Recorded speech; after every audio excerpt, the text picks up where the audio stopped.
welcome everyone to ColaSec.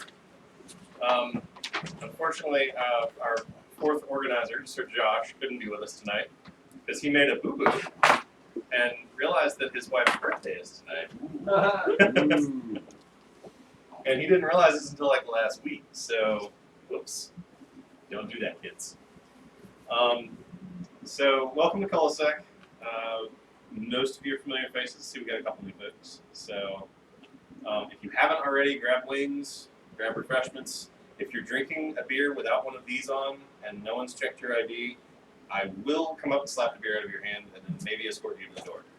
So, thanks for that. Otherwise, please enjoy yourselves. I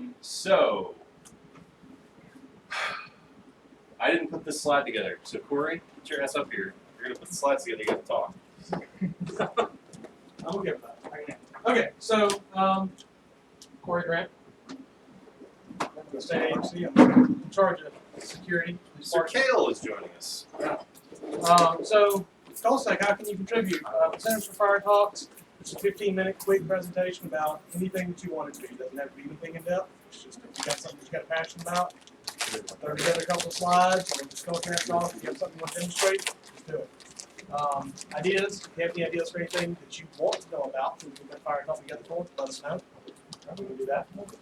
And then social events, just hanging out. Just trying to get the group together and be around other folks that are in security.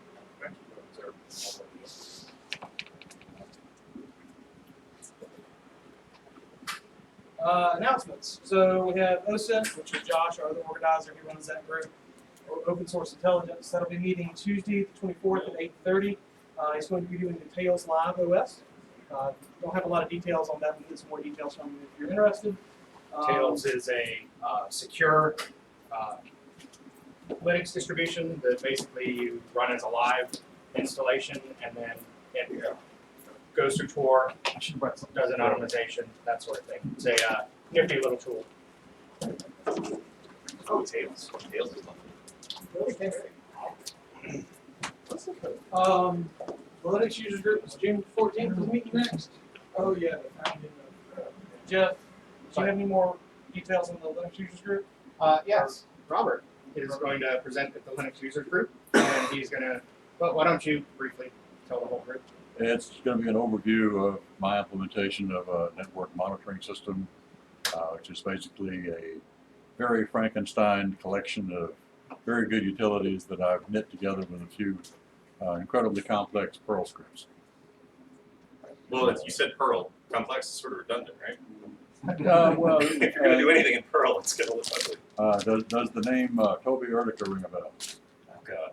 No, it doesn't. It should. But He's basically written the core of a lot of the stuff that I'm using, and that's complex. What time does that group meet? 6, I believe? Yeah, we moved it and we changed it. I think it's 6:30. Okay, that's right, because they will simulcast it with the Upstate Linux Users Group up in Greenville area, or are they at Clemson? I forget where they meet. They're in Greenville. I'm not sure where they meet, but it's nicer than where the Linux user group here meets. And they meet at Ideology on the 7th floor. You go up, there should be some signs up for that. And Josh does the hosting group meets, so people hang out with them. Any birthdays, anniversaries, special occasions? Anything? Conferences? Anybody going to any conferences? I'm not going to a conference, but I am taking an ArcGIS class online. Oh, nice. So trying to get my skills, and it's free. Next week, I'm going to the Small Business Innovation Research Conference, one twice a year. One at Austin in the spring, and this one in the fall. And it's for startup money for a lot of DoD and National Science Foundation fun school projects. Yes, Tim. Circle City Con is in Indianapolis. I'm going there and doing training on the topic of tonight, and then right after I'm going to ShelbyCon in St. Louis, where I will be doing a 45-minute talk on what I'm doing tonight. So this is practice. My first run through. Any emotional outbursts? Why? sorry. Felt the need. All right, so upcoming events. ColaSec next month, June. FAIL, which is the FAIL Association of Lock Sport Enthusiasts. We're reaching out to them, see if we can't get them to come out and do a presentation on physical security. Hopefully they'll bring some locks with them, see if we can pick them. That's the whole point of inviting them, is actually having them bring locks. Yeah. So we can play with lock picks all day. And if anybody is interested, I forgot my lock picks, but Adam brought his and a few locks over there if you're interested. So conferences, we got B-Sides, Knoxville, Tennessee, coming up May 20th. I don't know if anybody's planning on going to that. Black Hat USA is apparently in Mandalay Bay, Las Vegas. Everybody's going to that. We're thinking about going to it. And then DerbyCon in Louisville, Kentucky, September 21st through the 25th. Some thoughts for You you. don't have Augusta on there. You get these sets Augusta. The B-Sides, Cincinnati this weekend. I don't want to do two parties. So updates available.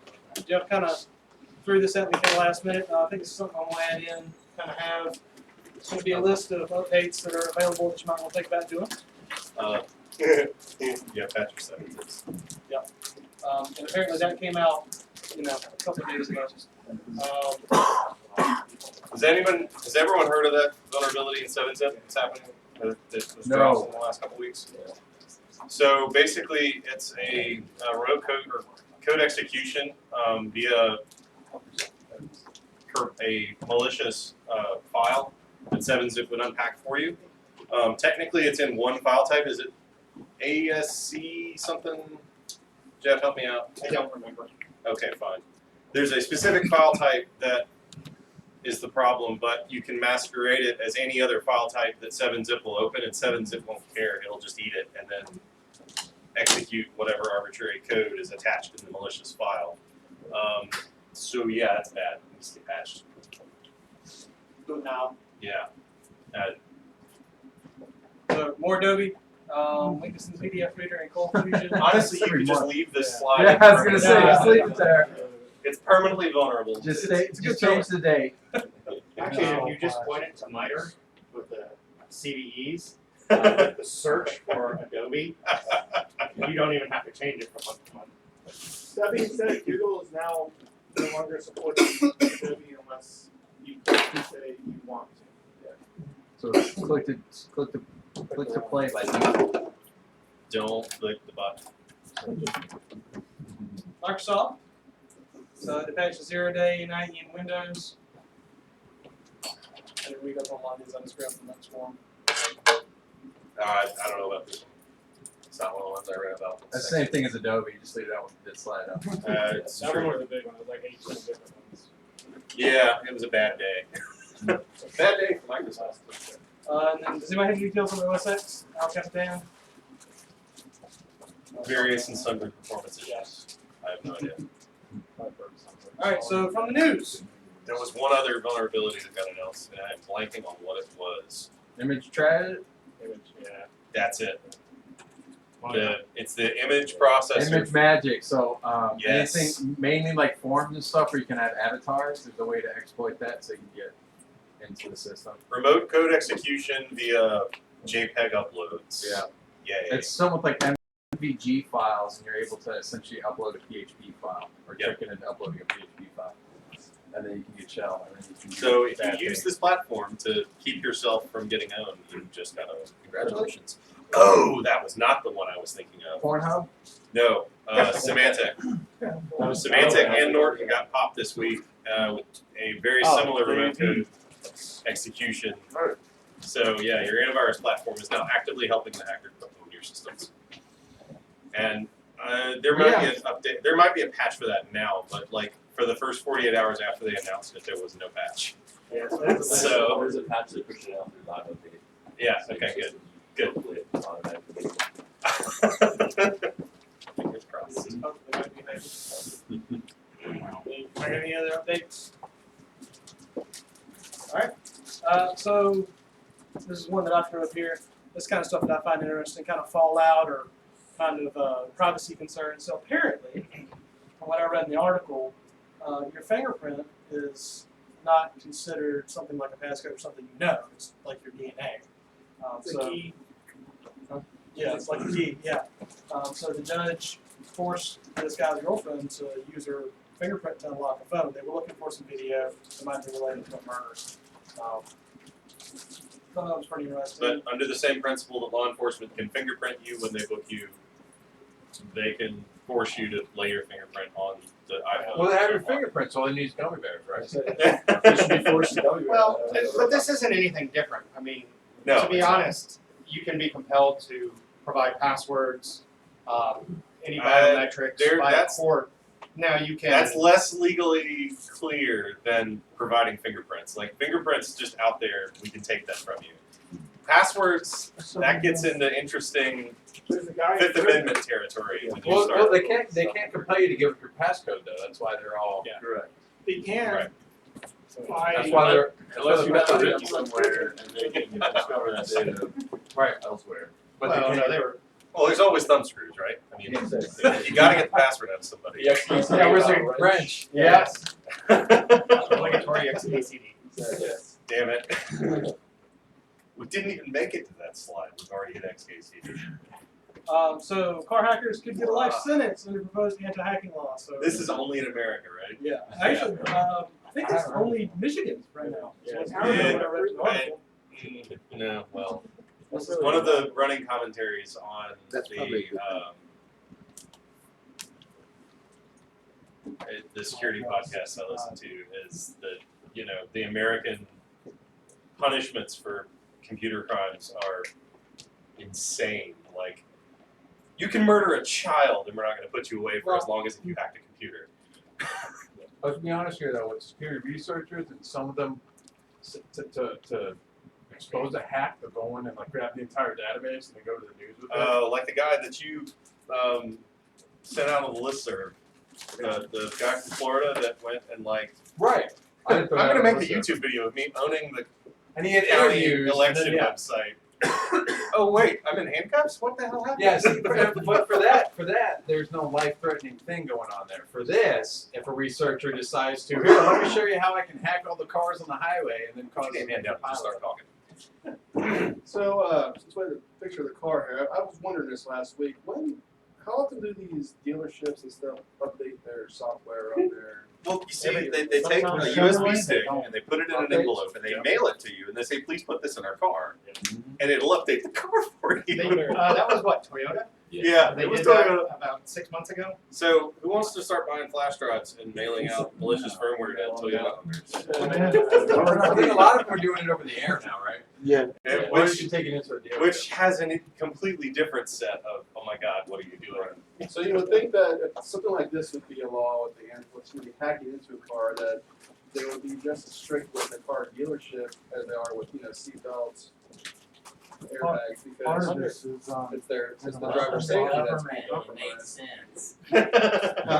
It makes sense. Welcome to government. That's not what they're gonna do. So is this is federal law? Michigan. I'll say Michigan is what I Michigan read. State. Yeah. Which, good on Michigan for passing some legislation. And it's apparently the only law Yeah, that we can do to sign in for anything to do with computer hacking that will get you a life sentence. Everything else is punishment. Under that language, though, any mechanic would be guilty. That was one of It's the super vague. Yeah. Destroy, damage, Alter. alter. Alter. The- So later on in the Okay, article, so when we go and like remove the Like stock phone. intake and put the aftermarket intake on the as teenagers because it sounds better. That's fine. Yep. Do not Federal fast travel, offense. go directly to If the we mail. get it tuned, You gotta understand, alter means that we've Use changed a the car tuner from and its tune it. original specs. You're So going if you to jail. change the oil, technically you're liable. Well, that's not electronic. Did you Well, use two no car parts? Well, it's not electronic. Oh my God, you put, air from the local tire place. It's hacking. I went to the junkyard and got an O2 sensor. And that opened the door. Well, the scary part about that though is that at some point they're going to converge. So you are going to have these issues where it's somebody going in and they're a mechanic and they maliciously did something. You mean in the Tesla? Yeah. So, but it's going to take a long time to have the laws catch up, and what you're going to get is probably going too far to A begin few with. dead bodies and then. Well, yes, but you've a got lot of laws going too far, and Yeah. then you'll end up with the laws hopefully moving back to a more central state and not being like drug crimes. Now that is more reason to buy that Uh-huh. Sorry. Have anybody read about this hack? $50 million? Yes. 80 million. Oh God. Go tell them it's awesome. Tell them it's awesome. I can't remember, how much money did they try to get? Some crazy amount. Oh, like $1 billion or almost something? They went and tried to like take a quarter of what the bank had, and somebody went, that's weird. Why would a quarter of our money just leave? No, they misspelled something. Spelled somebody's name. Yeah, that's right. Why would you go for that? No, it's just spelling your destination spell. Well, Yeah, because yeah. $5 million and Yeah. never be noticed. Right, 5 million this month, next month get in like 10. At the end of the year, every bit of commentary I've heard has gone along that line. Like, why? Like, you tried for one big payday, and you could have just had $1 million transfer into your account every week. everybody the seen rest of Bruce your Bruce life. Did you Million? hear about this? That's what Bangladesh is saying. Like the Swift engineers that came and installed just grabbed an old switch out of a closet. Because Swift is like, it's like an organization, right? I don't know if it's, No, Swift is a language used to whatever the it's a body protocol is, used to communicate between banks, Banks. basically. right, but it's like an organization or something, they have technicians go out and install. They went there and just grabbed these, so they're blaming the technicians. secondhand dump switches. We- Right. We needed a switch. They There's found a switch. Yeah. Oh God. Well, that's what they're alleging anyways, that it's an I'm sure it was part of the organization. problem, but one switch does not own a network. Like there was other pieces There of the still puzzle. should be some kind of a check on I- that that says, hey, that's a lot. Things failed somewhere else along the chain. Transfer money back and forth. If your whole security apparatus Siphon dollars. hinges on a switch, you have problems. We should talk after this meeting because I can help you. especially if you're the bank. For money. Of course. I mean, but anytime in fintech, they're going for low latency, so often they pass up stuff like SSL, TLS encryption, or whatever else, so they can have fast, so, because they're doing, a lot of times, not in this particular instance, but for HFT, it's a huge problem for high frequency trading. Yeah. Because they're doing anything they can to shave latency off their algorithms. Yeah, but Right. if you're looking at the banking system where you're talking about, transfers, I can't wire money from one bank to another in less than 48 hours a lot of times, and that's insane. It's transferring, it's digits from one point to another. I thought this was all still like this is like a journaling system. Like there still had to be manual transactions in and Yeah. after this, right? Yeah. That's not which is how they got caught. Yeah. So it's okay. Blockchain's coming to save us. So Wendy's got breached, right? Wait, Was- they never came out with the 300 places that got owned, did they? I haven't seen the list on it. And Walmart got popped earlier Don't this worry week. if it's yours. Yeah. The last You'll get a few new card from your bank. card skimmers. We should just save time, put a little slide that says, this blank got owned by blank. We'll just standardize it. We could just put like a wheel and like spin it. It'll probably be right. We'll probably be ahead of the curve. So ADP was a big one. Oh yeah, ADP is good. What happened to the background of the slide, sir? I have to ask why it's not white. So ADP That's is racist, man. darker. I didn't notice that. It's just like this slide. It's like the ADP background just sort of. Anyway. So it was a weakness in their customer portal. What was the exact exploit? Do y'all remember? Where it used to be in? This one, no. What's the Wi-Fi password? So, I thought that the ADP one. I thought it was that some companies. I don't think it's the actual ADP system. I think some companies will even like their code to go to the ADP site and pull the request available. Is my understanding. My laptop is all the way inside. This one right here is Tim's. Homeless got phone. Fancy. That's what they get for charging. Yeah, that's why I was reading up the article. I thought it was Email just it a to straight up they That's post all. whatever they find. You have Apparently they're trying forties? to charge They you. used to, but now they charge. Here. So a bunch of credentials and such got leaked off of that site. Send it to me. I'll take care of it.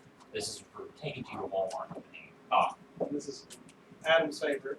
You see it up here pretty good. Oh yeah. This just happened. The OPSEC fail of a potential Congress critter. So this guy is all about like interacting with the populace directly over social media, and took a screenshot of his computer and posted it on social media.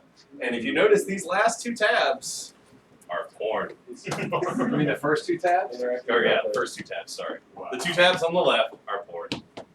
On a screenshot on his social Did you see media. his excuse? What's You the haven't point? seen his excuse? I haven't seen his excuse. What is it? Hold on. Hold Do on. you need an Yeah, excuse as a? He was checking for viruses. Hold on, I will read it quote for quote. Just hold on, I just retweeted this. You see where his priorities We are. all have a new excuse Security anytime. research. Yeah, That's a great doing security research. I like to use it. Why do you need an excuse? That is big. That is awful. Oh my god, that's terrible. Oh, I can't find it. Oh, hold on. Here we go. Let's all He's think in- of he's really in- an excuse. he's in Congress. It was something about he couldn't file with like the FCC, and he was checking. I don't know. It's hold on. Okay, find It's it. really Let's weird. move on. Okay, here we go. Hold on. Curious by nature, I wanted to test the suggestion that somehow lurking out in the pornographic world, there is some evil operator waiting for the one in a gazillion chance that a candidate for federal office would go to the particular website, and that's a long ass sentence, and thereby be infected with a virus that would cause his or her FEC data file to crash the FEC file application each time that it was loaded on the day of filing deadline, as well as impact other critical campaign systems. What? That's a whole lot of That's BS. definitely what's going on. I went out to go get infected with a virus to prove a point. What? You think he passed that like through his It's not even the staff porn first? sites anymore. Just go to Forbes. People get together and meet, discuss that as an excuse, or he just spit it out. That was his actual statement. I hope those just like off the top of his head. I do Yeah, too. yeah, Like, yeah. he was just. He's got staff that approved that as an excuse, so he used to fire him. Or he wrote, that was literally one, like that wasn't even a sentence. It was a comma at the end of that. That was the quote. He's still talking. So I think to this he's day. doing that. There's no press person that's Yeah, going so- there. He's still talking to this day about what. He's also like a candidate for a congressional spot. So it's not. Yeah, He's, what he doesn't state have like a is it? staff. What state is it? Oh, I don't know. Virginia, Illinois. One of them states in the I think United somebody in his States. staff might be sabotaging him. Like, yes, put that screenshot out there.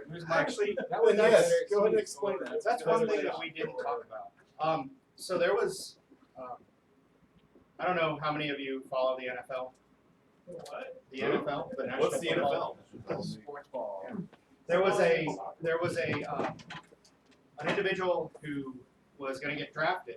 He was going to go in the top 10, and someone hacked his Facebook account, I believe, Instagram, and Twitter, and posted a picture of him. Smoking weed through a gas mask? Yes, but he fell like 20 spots in the draft or something. No, he went from 7 to 16.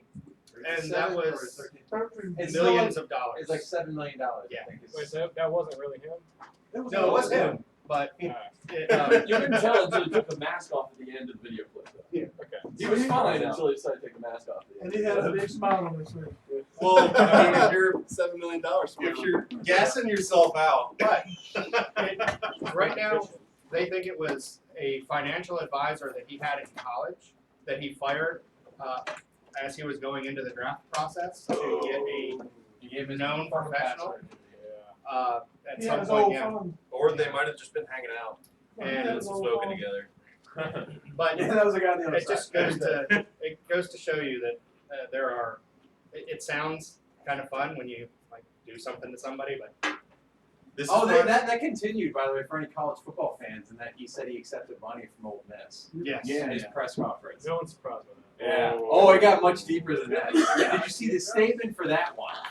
No. Oh, I need to find that statement. Yeah. All right, we've gone Alright, we've completely gone- afield from anyways, InfoSec This at this is point. this is the whole point. No, it's got Twitter and InfoSec stuff in Facebook there. track IP addresses, so Hold they at least know the city it came What's the guy's from name again? technically. I don't No, think that it's person was super sophisticated. Tunsil. TUNSO. So that's a funny picture of that. I particularly, more than the look on his face, I like the pink bag. Hey man, when you got a pink bag like that, you gotta rock it.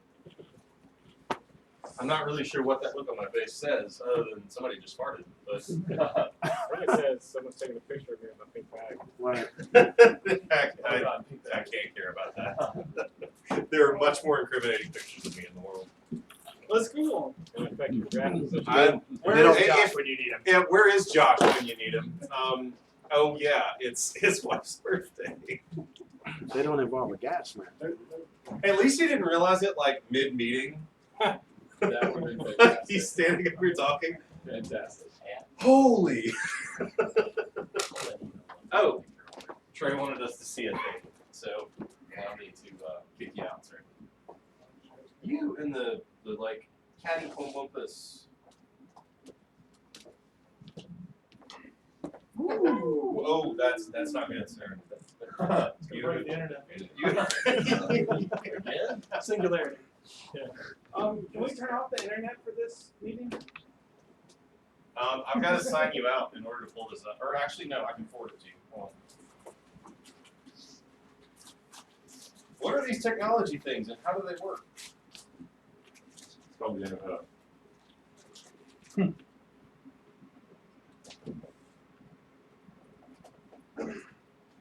Hey, NFL uses Surface, so that must be good, right? And Corey's giving me access to his email. Yay. One of them. Kurt will automatically opens new tabs. You should tell about the time you left your Yeah, no. If you want to see, go look at my LinkedIn job history. Some jerk went and modified all that. Although, you may want to go and change your LinkedIn password today. I follow some folks on Twitter that were making rumblings about maybe doing that. Something might be happening. So, any idea why the email I just sent you isn't showing up? You probably didn't send it to that one. No, Jennifer Ward. I'm fancy. It doesn't get. That's just a placeholder. It's Oh. not actually email. I thought I had you. Alright. Can I sign you out? Yeah. Alright. I don't know what you shared with emails, but I don't have this back. That's alright. All right, here. While they're doing that, I pulled up the statement. This is right after Tussle. To address today's unfortunate distraction, yes, my client smoked a potentially marijuana-like substance one time in an attempt to shield his teammates from the emissions of hazardous and potentially intoxicating fumes. He used a gas mask to do so. This was an isolated incident that occurred at an undetermined time. After the incident, my client sought treatment and in the process found God. The real issue at hand is not what a pre-born again Where did he go to get treatment? embodiment of Laramie Tunsil did or did not do with a gas mask.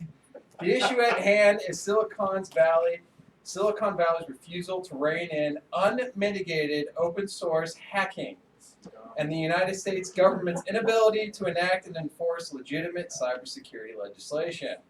My client is proud to have brought these shortcomings to light in front of a larger platform. He's a hero. Yeah, that is the best statement ever. While he may or may not have violated said United States laws dealing with drugs and other, I'm just saying. At least it was carefully crafted. Oh my goodness. That is true. So, in the discussion about Walmart being hacked, if you ever used a self-checkout at a Walmart, that is one of their self-checkout kiosks from Forest Drive. Ooh, nice. Here in Columbia, that picture was taken Go back ahead. in about November. Go ahead, So, Next week, that means 10. What's wrong with that speed? I was in the last one. You know, running Windows 2000 professional. Oh yeah. Have That's anybody awesome. in here banked with Palmetto Citizens? Yeah. Anybody else? Yeah. Yep, maybe. I'm not in any. That's good. There's Windows XP everywhere. I know, You should be but surprised that it's at the It was airport. It's a damn bank. It's Our our money. hospitals run XP, just FYI. Okay, all right. So back to the hangout. I think we're done. Yes. I don't think we No, have no. anything else. You're already in there.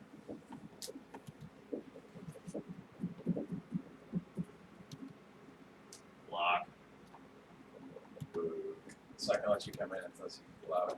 Okay, fine. What else do we? Are you wanting to switch to your laptop? Yeah, I'm gonna. All right. Then this thing is Kapinski. By the way, your last meeting? what is happening with the daffodil here? Like, why? I don't think you gave anybody. If you're the leader, who's leader of the hangout? I don't know. Was I the leader of the hangout and I just ended it? So I'm sharing my screen though. Off the laptop. Where's your It's, HDMI? It's a good thing none of these people are in charge of technology. Yeah, Respectable there's 2 other people. organization. No, respectable. Brad organization. and Chase. Keyword. we're about to have a inception. Inception. I see it. It's happening. There we go. So are you gonna give? Do I have to just share my screen then, or? Yeah. Or is there one back there? Oh, You looking for a restroom? One down. The green on the This side, that way. one down. The door. The door slams. The door. The door will slam behind you. You don't And like if you let it slam, close. we'll mock It you. wants to injure you. Yeah, we will.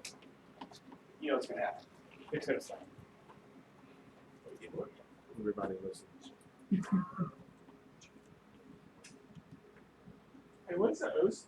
And if it doesn't work, and if it doesn't slam now, it'll slam. It'll when slam when it out. comes out. What's the OWASP?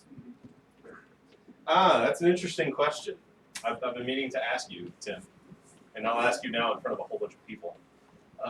That's Frank's gig. Is that Frank's gig at this point? I know Like, it's officially. quarterly, but that was So, given that it's Frank's gig and we've never seen Frank at one of these meetings, I will just go out on a limb and assume that the authors may not happen. We have to do it twice a year, so we've already done one. So it'll have to happen at some point. Yeah. Before you get started, I'm gonna come over here and take my phone from you before you do something bad to it. Get mad. That's not like all of the system tech koozies running around is going to. All your beers belong to me. Bam! If I drink. We got one. I do like that, the ColaSec drinking game. Right. I'm gonna do a chicken one. You drink anytime somebody slams the door. All right. Bang. People slamming You doors. have to down the eat hall. more wings. Everyone. Take one for the team and eat one more wing.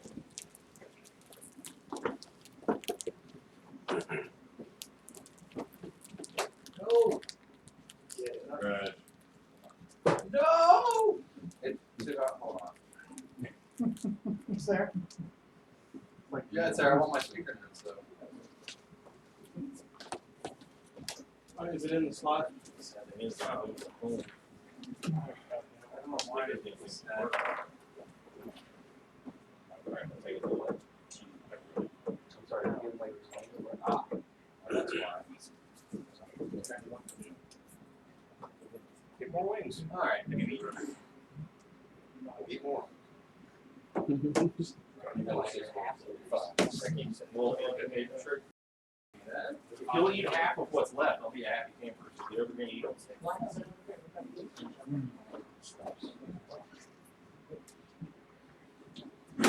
That's 24. I was just gonna say weird thing. It's like way more varieties. Just some security. There's all of them under 5. True. We go here. Popcorn actually. Did the popcorn get annihilated? I threw a few bags in there. Plain chips too. No more room for one. It's more like a space. Nobody wanted the other big cup. That's what I had.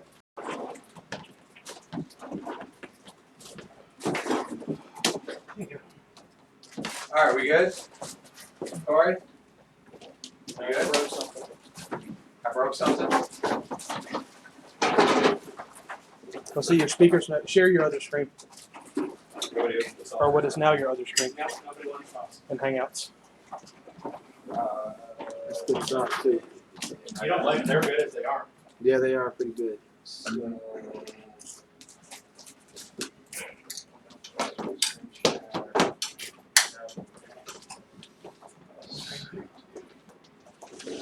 You know, I'm gonna have to make a little drinking game now. I'll help you pick up the rules. Good? Yep, looks good. All right. So who here has a home lab? Drink every time somebody says the word cyber. Not everybody? Who wants to know how to build a home lab? Sure. Yay! All right, so this is a very basic talk. Anyone that has a home lab, feel free to chime in. But this is very basic talk. This isn't anything. I'm not going to blow your mind or anything. I'm not going to. It's really easy to get into a home lab, and you know, VMs are kind of the thing that a lot of people talk about. I first thought about it with like a rack and all this. You don't need a whole lot. We'll walk through some of that. But I remember when I first started going to conferences, one of the things that they gave for people trying to get into information security or people to improve their skills in information security was to have a home lab. I went up to that speaker after the fact and said, so how do I get started with building a home lab? They said, just do it. I mean, that's all you got to do. So, and that's what a lot of people will tell you, because it's very simple. So sometimes people just, you know, I overthink things a lot. So building a home lab, I thought, like I said, I needed a whole bunch of stuff and a lot of time and a lot of money. It ends up I don't need a whole lot. I have a laptop here, but you don't even need a laptop. You can just have a browser and PuTTY, and you should have a home lab at that point, depending on what you want to do. That's going to be the biggest varying factor. So I am Timothy D. Block, as already said. I do the 2 podcasts, Exploring Information Security Podcast and the PDC Security Podcast, which is Passion, Vision, Communication, and Execution. The E is silent. And I do those 2 podcasts, focus on leadership. We have the ColaSec, so I'm promoting ColaSec at the conference in St. Louis. Not like people are going to show up. Hey, but we're online. We have ColaSec here. Yeah, we're online. So.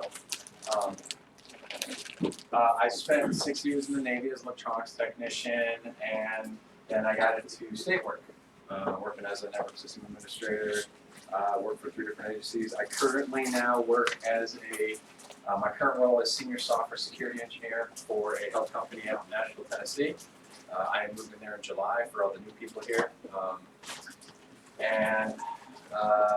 Getting that job and some of my previous jobs, having a home lab is very valuable. So it's a good way to, if you're trying to get into information security or trying to get into a field that you want, application security is something I found that I really wanted to get into. I don't have a programming background though, but I am in the role because I took the time and the initiative to go figure out some of this stuff, and I've shown that I'm willing to go do that. So there's essentially, I don't want to say taking a chance, but because I do have some experience getting security into the SDLC, so that was a big thing. Huh? Yeah, like Zap and stuff like that. Yeah, I've done trainings, Zap trainings, all that sort of stuff. But learning Zap and all that, I needed to have some kind of ladder or something. All right, who's a defensive security podcast fan? Got 3 people. I need a question. I need 4 people. See, now you just. I have a challenge going. No, I'm not giving you the challenge. Yeah, don't give me a challenge. I need to come up with questions. Because I have free stuff, and that's the one thing I was focusing on in the presentation. I have stuff. Oh, by the way, where are those? Oh, here. So We gave away all the koozies. I have posters though. So I've got. So when I moved to South Carolina back in the late '90s, I got a job out of a movie theater. So I've got a ton of posters, and since I'm moving, I'm not dragging these around with me. So feel free to come. No, nothing good. There are some good ones in there, but I kept all my favorite ones. But feel free to come up here and take a poster.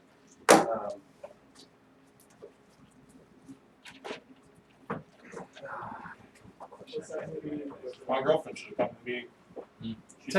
Take whatever's left. I don't care. Make them earn it.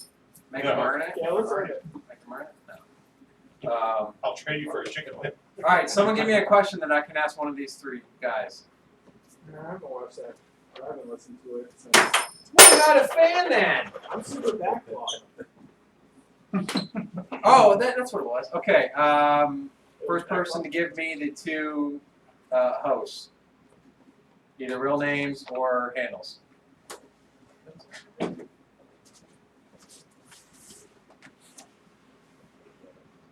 Really? We're bad. Silence. If you're not cheating, you're not trying. Google it. Just Jim and Bob. All right, Sonny gets the coin. Here you go, bud. I can't remember the name. That was a bad guess. Good lord. All right. That's why I'm getting rid of it because I keep dropping it. Like you're gonna break it before you can get it in his hand. I picked it up. I picked it up at Derby. All right. So who is the lab for? As I said, this is for people getting into information security, people that want to improve their skills in information security. And this talk is hopefully, this talk is hopefully there to help you get jump started. I'm going to run through some of this stuff to show you how to get started, because you can do it all within the 45-minute talk. It's really not that hard. So what is a home lab? Someone who has a home lab. What is a home lab? Or what is the home lab that you're using? Usually virtual. Virtual? Okay. What else? Old laptops, desktops, and things you cobble together to.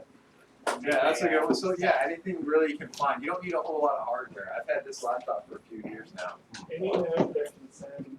and it still runs stuff. Anything that can send traffic. Trey, I mainly ask this because I want to hear your home lab setup. I'm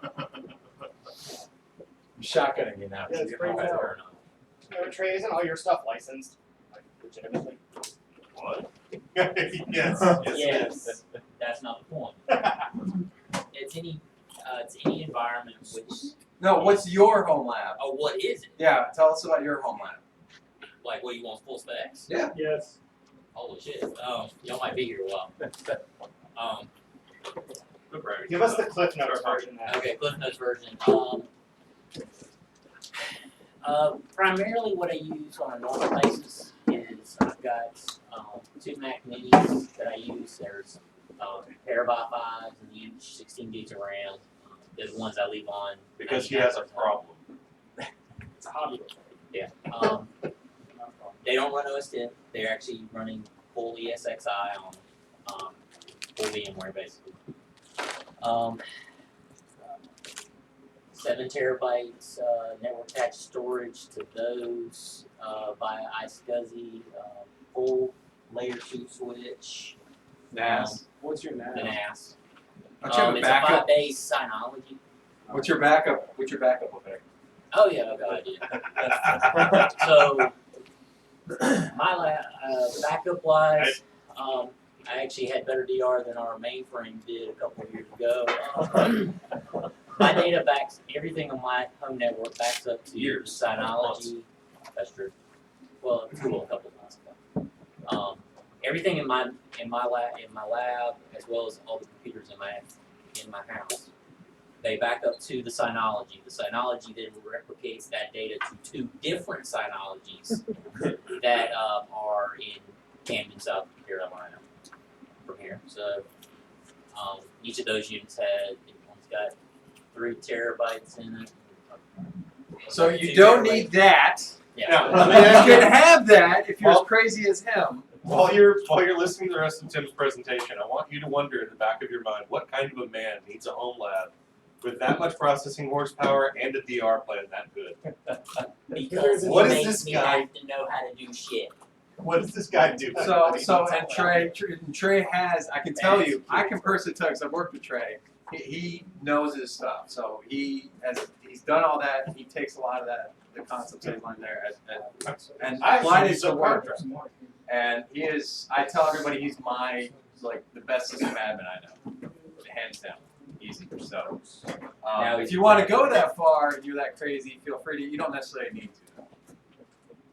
So this is kind of what I first thought I needed for a home lab. I need a rack, I need a few switches, some routers, kind of like what Trey has, some backup solutions, some auto cabling, stuff like that. And I've seen people build this. A lot of people for the CCNA, if they're studying for that, they will try to go find an old switch, old firewall and try to set all that up. This So, stuff is out and there. that's beneficial because I never took the CCNA. Is anyone taking the CCNA here? Yeah. Did you do something similar, or did you just kind of study for it, or? Yeah, we had some switches that we could play with. Yeah. Companies went out of business, and we kind of fire Yeah. sailed Okay. them. And yeah, actually put some new IOSs on the Cisco switches, and upgraded them, and then just put them together, stacked them, and You passed your test. yeah. Robert, did you say What? you did it? Yeah, I did the same thing you did. Okay, yeah, so CCNA is one where, yes, you might need some switches. So for certain things, you might need it to really get some hands-on experience. You don't need that for everything in You can security. get it all state surplus. Right. Yeah, Yeah, exactly, like eBay's you got said. some good deals too, though. I mean, you can get a 2980 for like $60, and still get like a 3500 series probably for about 75. You can actually build you 3 switches, and a layer 3 for like $180. Right. But that's also a lot of time too, setting all that stuff up, right? No. No? It's like, if you're going through the chapters in the book, you're gonna set it up. But that's a big book, so. It is. You gotta know it. So. Yeah, no, you're right, Or you absolutely. can use a simulator. You could use the simulator. You can use a simulator for all that and never spend it down. Okay. Right. Well, there you GNS3 is good. That's good. That's what I was thinking, GNS3. Packet tracer is good. Okay. So yeah, if you really want to do this, it's fine. That's not what we're going to cover here. So I don't want to go on. This is what I know how to do. This is my exact laptop up there. That's what I use for my home lab. You can also use one of these. I know a couple people, and we'll get to specs in a few slides, but I have a buddy who I'm doing training with at Circle City Con for this specific topic, and that's what he uses. He uses iMac. He does a lot more red teaming type stuff, and sets up VMs and stuff like that. It's not, what is it? MacBook. MacBook. Whatever. I don't know. I just started using Macs for works like 9 months ago. So why is lab important? Get some skills. You should have just said reasons right here.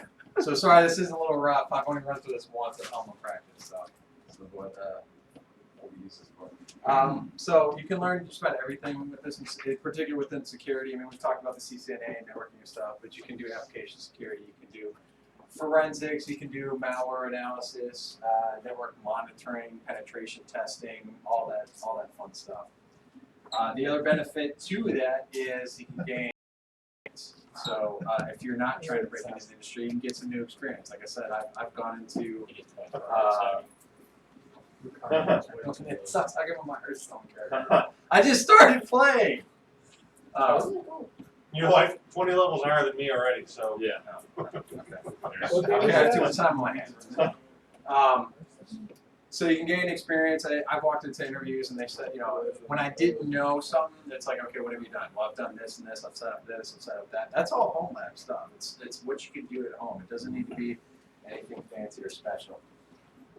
So a couple of them are Bricks and Zap. I've also done data-driven security, which might surprise some people, but they do use gplot and R and Python to run through some actual statistical exercises. So if you're given like a set of data, then you create a data visual graph and kind of look for doing some kind of analysis on it. And that's all in the book. You just you go and it walks you through. I really like the data-driven security book because it walks you through each exercise. And when I ran into problems, I just emailed Barbara and Jay Jacobs, who are the authors of the book, and they responded to me with any issues. The two times I emailed them, I finally figured it out after, it was all my fault. And then Applied Network Security Monitoring by Chris Sanders and Jason Smith. They walk through how to set up Security Onion to do some network security monitoring. That's a little bit more involved, but it is beneficial if you're looking to get into like a SOC analyst type of role, which is what I was in. I wanted to know how to do investigations, so I was looking to do that. And then, like I said, Bricks and Zap, I was tasked with setting up a security in the SDLC. And so I needed to learn how to do all that. And Bricks and Zap, both are free, but Bricks is a vulnerable application. They also have great videos that walk you through how to do exploitation. So Bricks Zap isn't specifically built to run against bricks. Bricks is for like manual, but I use Zap because I needed something vulnerable to get better with Zap and knowing how to run the program and things like that and look for some of that stuff. So that's what I use. I actually have it set up here. We'll run through that here in a little bit. And then, Hey, go back. like I said, for Go back once. Take a note. All right, thanks. I can make these available online. I'll be editing it already. I know that. Oh. The flow is off. Hey, we said we were going to do that last month. We totally forgot. It's on you, man. That's totally on me. I'm not blaming you. So I'll talk after that. Go. Okay. This is probably something that I could eliminate. So I have for two particular interview instances, data-driven security. I was at going for a SOC analyst role, and as part of the description, look at the description, it says metrics. So data-driven security is something I've been wanting to get into. So I went ahead and bought this book, and like I said, just set up R and Python, and it walks you through how to do all the setup and stuff. And then you're just running through like 8 or 10 different exercises throughout the entire book. So, and it really gives you an idea of, one, I want to learn, I was learning Python at the same time, I learned a little bit of Python. And then this most recent job, I need to know how to program, because I'm going to be helping with security in the SDLC. I went to Code Academy and W3 Schools. Code Academy is where you can they'll teach you whatever language you want to learn. You go in there, you get a command prompt, and you start coding. W3 Schools kind of walks you through and gives you some exercise the same way. But both those instances, I landed the job because I was doing some extra work outside here, and I'm continuing to work on this stuff outside of work as well. Not all the time. You don't need to do this, 4 hours a day. This doesn't need to be a part-time job. If you want to just learn something or get better at something, you can spend an hour a night or 30 minutes a night even more help. So, is data-driven security worth the money? what is it, like $60? Yeah.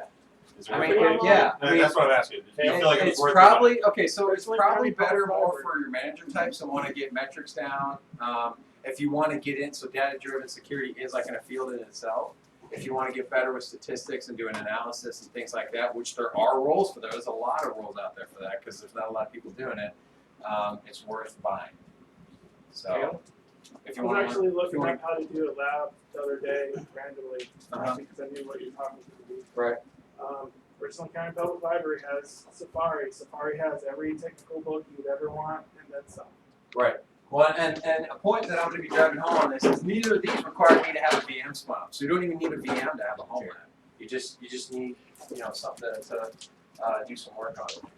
So I spent $1,000 for my laptop, and this is what I got: a terabyte storage, 2.3 gigahertz, 8 gigabits RAM. The MacBook Pro is my buddy Chris, who I'm going to be doing the training with. That's his specs. So he's got a little less storage, but he's got way more RAM than me.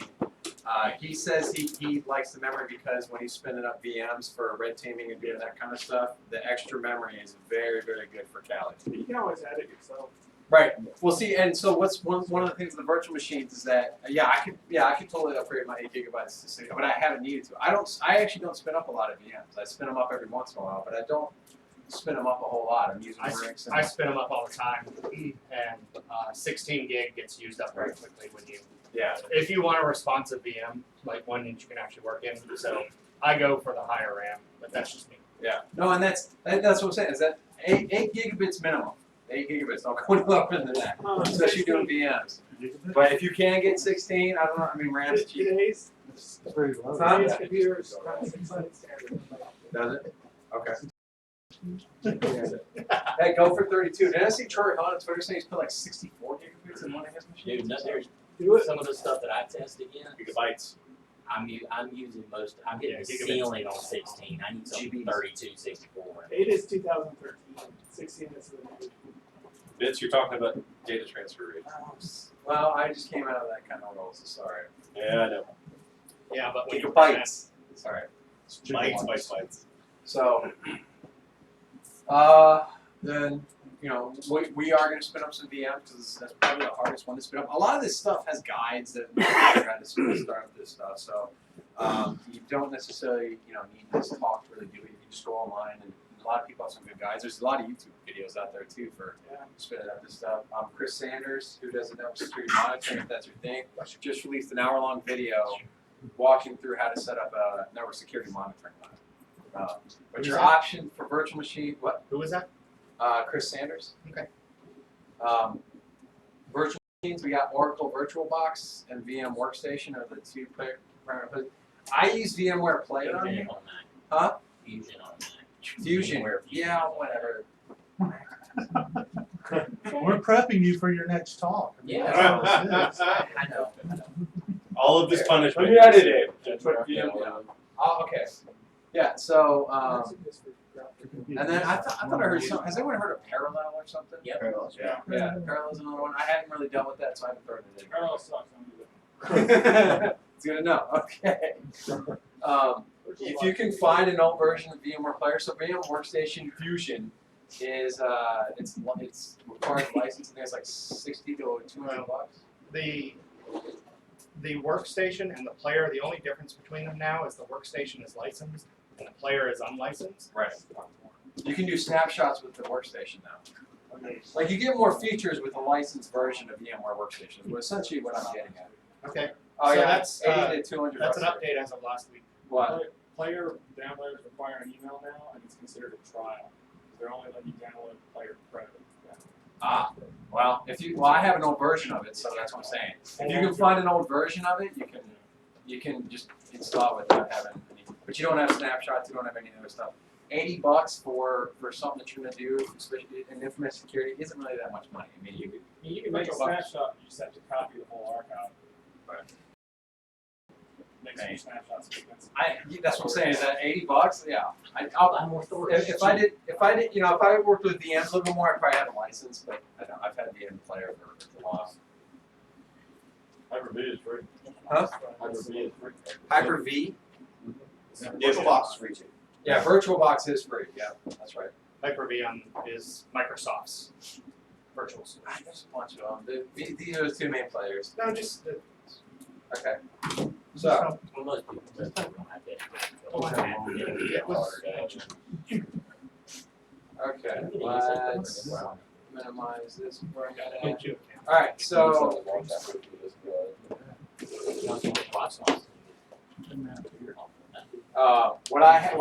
what I'm installing here is a VirtualBox.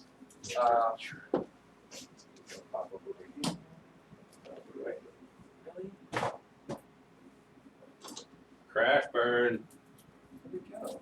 Did you There it is. Nope. I got it. Did you sacrifice properly, sir? I did not. I brought beer though. Okay, The so demo gods are just pleased with you. they are better than our what was the name of that game? Home game or whatever. Yeah. So VirtualBox, let's do a Google search for VirtualBox. I'm not gonna open up the website, but it's a simple thing. Trey, walk me through if you see anything that needs to be explained a little bit I better. thought about that a little just now. I go through and I hit defaults and I get it up in training. I mean that's all you really need to do. Great. of course Kale did that on purpose. Yes. I was gonna say. Thanks, Gail. Oh, I forgot to wash my hands.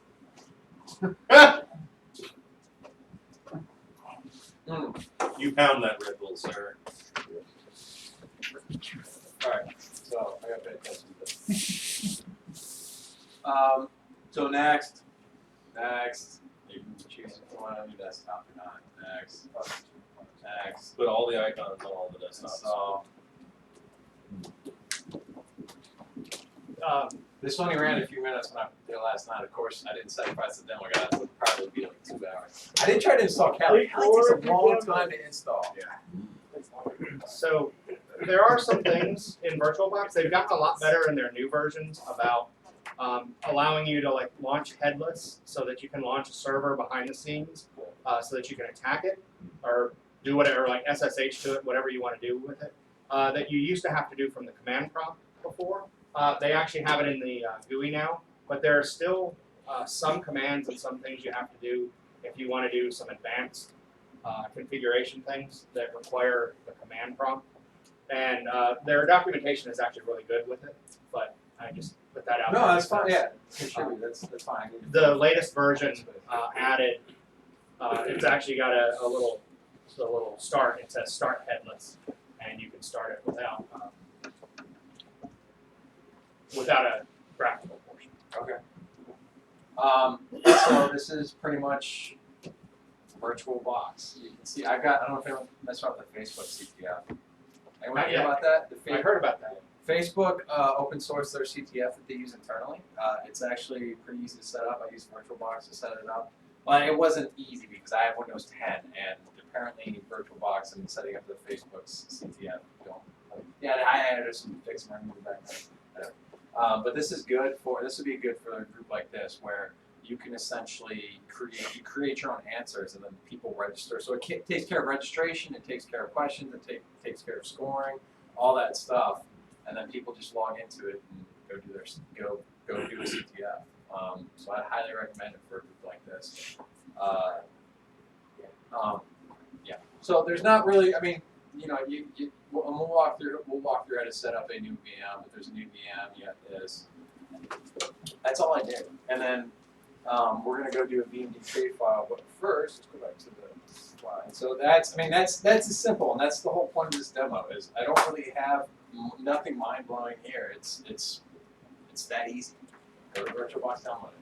So building your labs, choose your ISO. There's some blue team stuff there. You got Security Onion, you got SIFT, you got the Cuckoo box if you want to do malware, if you're really crazy, you want to do malware analysis. And then red team, we have Kali Linux and Samurai web testing framework. Sir. So maybe you'll get into it, maybe you won't, and I put it to the group as a question. When you blue team and you set up Security Onion as a VM, one of the things I haven't seen and I don't know the answer to is a lot of that deals with taking like a span of traffic from a set of running systems, so maybe some other running servers that you've got there. Did you come across anything that will allow you to do like a virtual switch or a virtual router where you can mirror traffic like you would in a environment? I mean, there's Anyone? Hyper-V lets you do that. Hyper-V will- between Yes, VMs. that's cool too. But actually, Don't you have to use like their virtual switch? all Upgrade or all whatever. virtual switches are primarily layer 2 only. They're like dumb layer 2s. Yeah. But one of the things that I've used to simulate routing in a VM is actually use PFSense and they turn firewall feature. So, Okay. because it'll do port, you can do some port mirroring functions in there. It seems to work pretty good. Okay. I need stuff to do stretch clustering, so.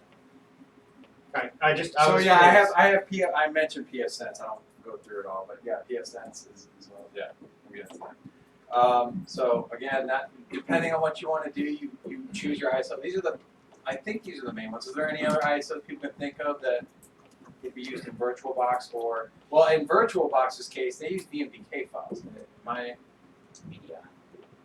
VMDK files. Right? VMDK files is like that's VMware's format, Well, that's but it's what I'm still using. That's what I'm using. VirtualBox will do almost all of them. Yeah, VirtualBox. I do some of them like Metasploitable, and then there are a number of websites out there that will allow you to download exploitable distributions, usually Linux. Well, and we're going to try. I pulled some Bone Hub stuff down. Yeah. These do take some time to install, and I didn't get a chance to run through it, so we'll try running through it here in a minute. But yeah, there's guides for all this stuff. Kali Linux, offensive security. There's a lot of guides on the stuff. It's not that hard to walk through, and there's so many out there. I can't walk through each one. So now we'll go back to the demo. Okay, so I checked this last night. So we're gonna go. Why did the camera just turn on? Camera. The camera on top of the television is now lit. It wasn't lit before. Because they're all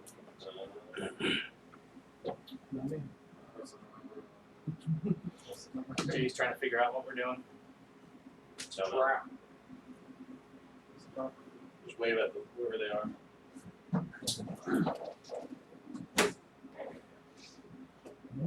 You only got a stick. Sticky over the. That belongs to the collab. Let's not ruin it. We're not ruining it, man. It's just a sticky. Right off. Isn't that the standard defense? Hold on, let me check something.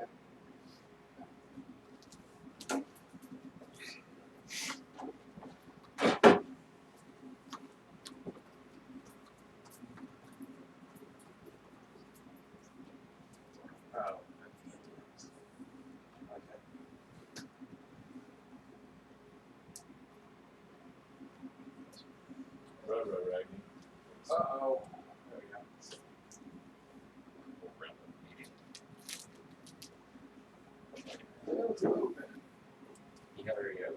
No, I did this last night, so I'm there opposed.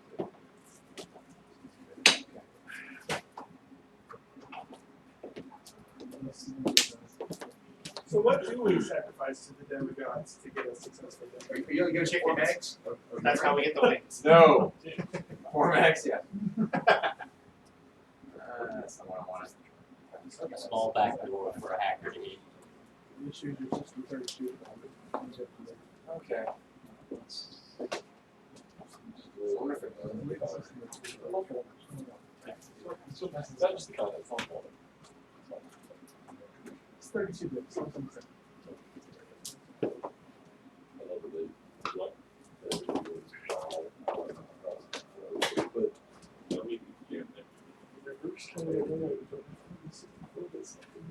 All right, so all that's running.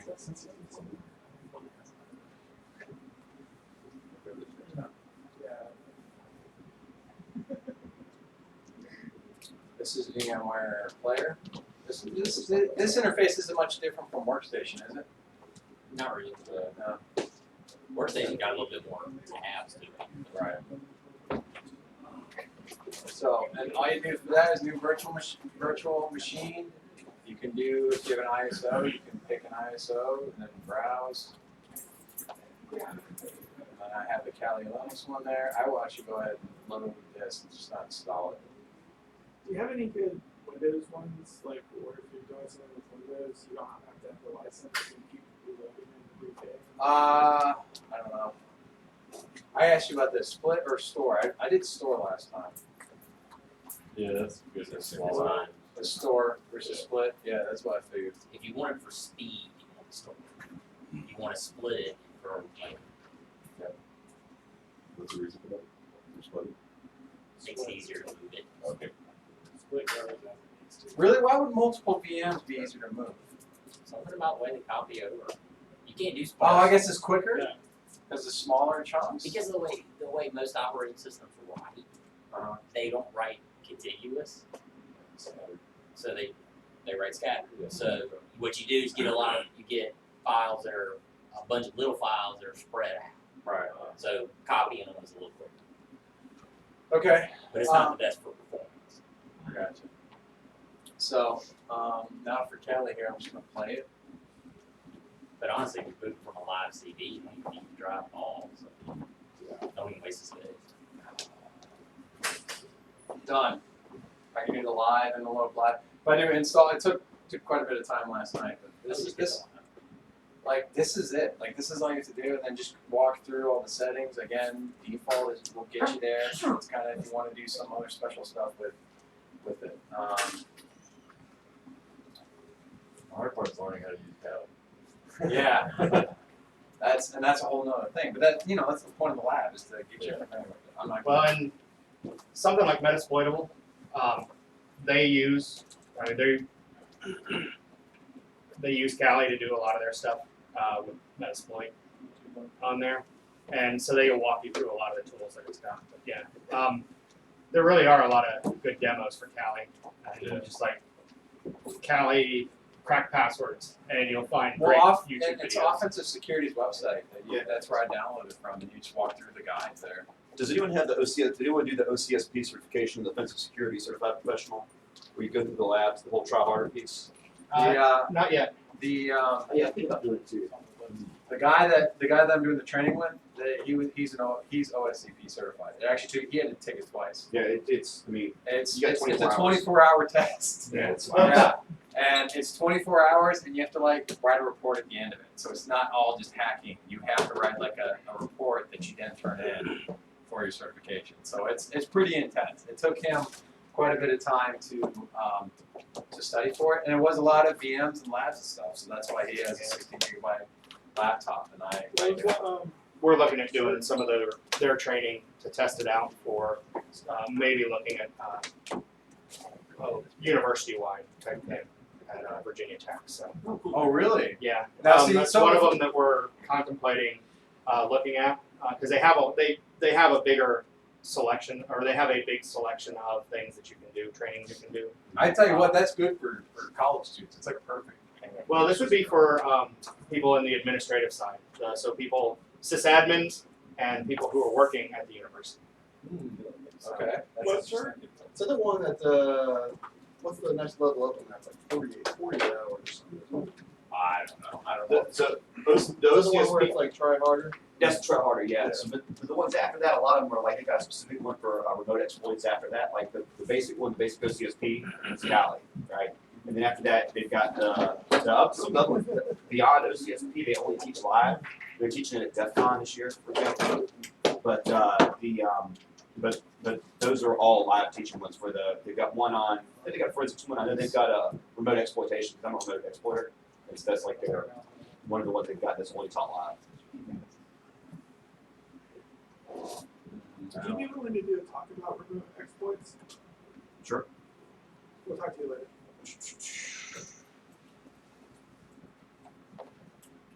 And Samurai WTF is on.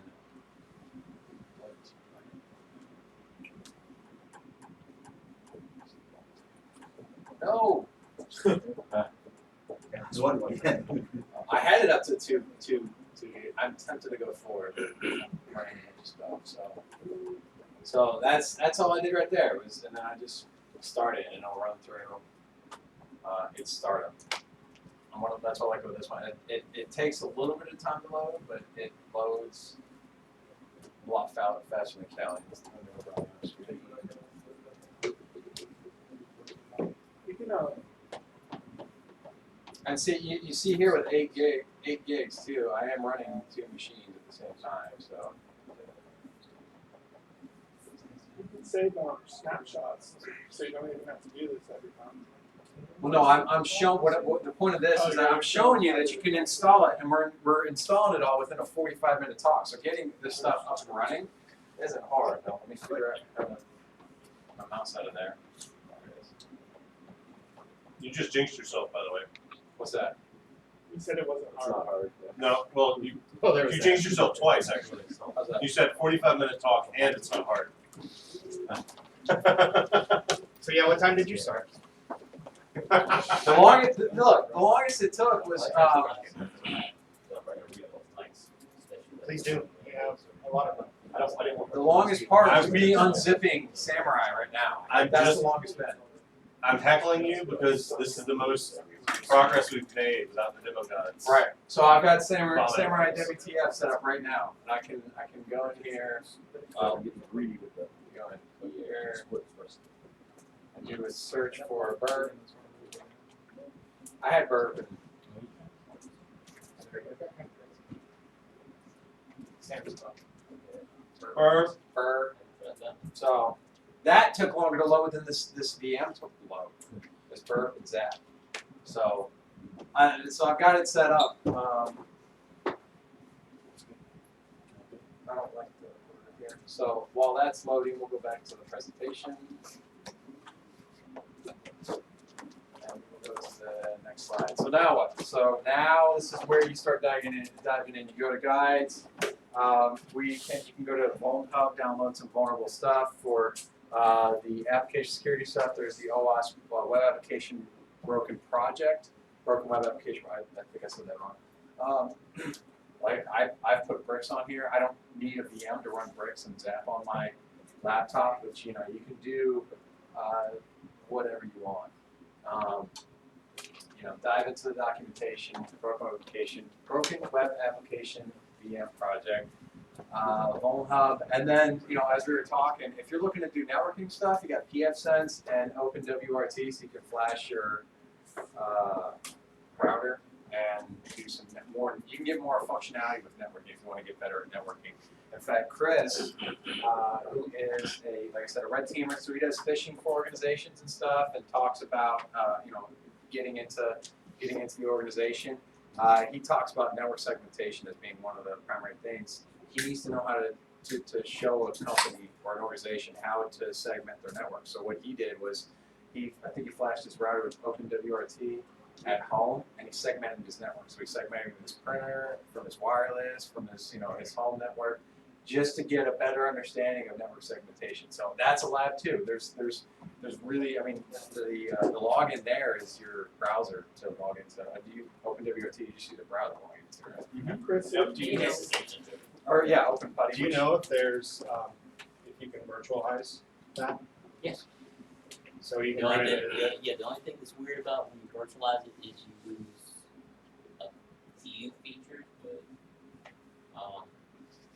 usually when I'm testing stuff. OpenWRT. And it can get a little confusing about dealing with some interfaces and Well, yeah, that's you good. add That's that only extra for your pictures. So if you wanna get an open network security monitoring too, you can set up your snort and your security on the stuff, and just start getting a better understanding. You actually get snort for stuff you see on WRT actually. It's packaged. It's like it just turns your router into literally like a Linux distribution. I mean, I've done things like Squid. I can do snort on it. I actually have two router flash from WRT where I'm actually passing the VLAN interfaces across to create an isolated guest wireless. Have you done it with the external drive hooked up to be able to load additional packages and that sort of thing? Yeah, I've actually done it where I took a 16 gig flash drive, put that in there, and to keep wearing the onboard flash out, and did an overlay file system on top of it. Yeah. That way, I got the full 16 gig flash drive as a package. Yeah, But you can do it that way, or you can mount it separately. Yes, I've got an external USB hard drive hooked up that then has a /opt partition that has the extra tools and that kind of thing. Yeah, that's kind of what I did. I just left it on board. I was like, I'm not modifying it. Yeah, not mess with it. Whatever. One thing I noticed is that there's a lot of talk about virtualization and virtual machines there for testing out, all these systems, whatever else. But for a lighter weight solution, there's containers, right? Like something like Docker, where you can have multiple containers within the same OS and not eat the overhead of having the whole underlying operating system in place again. Right. Yeah. So so like I said, I'm in development, and they've had like frameworks and stuff. Mhm.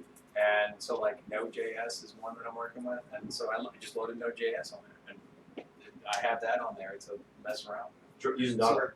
Using Docker. I didn't containers. use Docker. Just Node.js was just installed on your Windows machine. Yeah, sure, yeah. So that's- that's a good point. Containers. A lot of people haven't gone there with them, and I think it would be an interesting thing to see because you can do a lot of the same, not really snapshots, but you can just blow it away.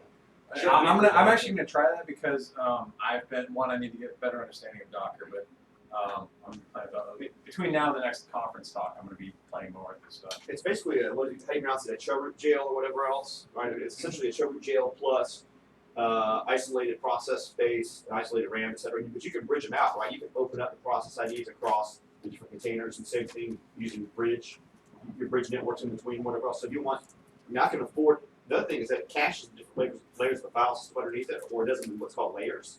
So you don't eat the overhead of the full OS because it's not inexpensive to install an entire OS in a VM. Right. Yeah, and that's what I'm going to get into. I think I'm actually going to switch that around in the slides here. I'm actually open to that. But yeah, you're absolutely right. Because there are other options here that we'll walk through. We're going to walk through my bricks and Zap that I've already talked about. So me and Chris did do an Exploring Information Security podcast episode on how to build a home lab. One of the questions we had was, how do you find the time? And this is a great question because it's obvious, but it's also not. And I kind of had an aha moment when I was talking about it. Is that work? you can do it at work. I did it. I've done these. A home lab at work, but it's still setting up a lab at work. You can apply a lot of the same principles. So you probably have more to play with there. We pretty much mirrored our network when I was working at Do, and I was able to play with like the web filter, things like that. And most of us at home can't just go down the hall to the help desk and ask for another PC to load a VM on. Yeah, right. But so how do you find the time? So you got to make it a priority. If this is something you want to learn that we're primarily talking about at home, you have to make this a priority.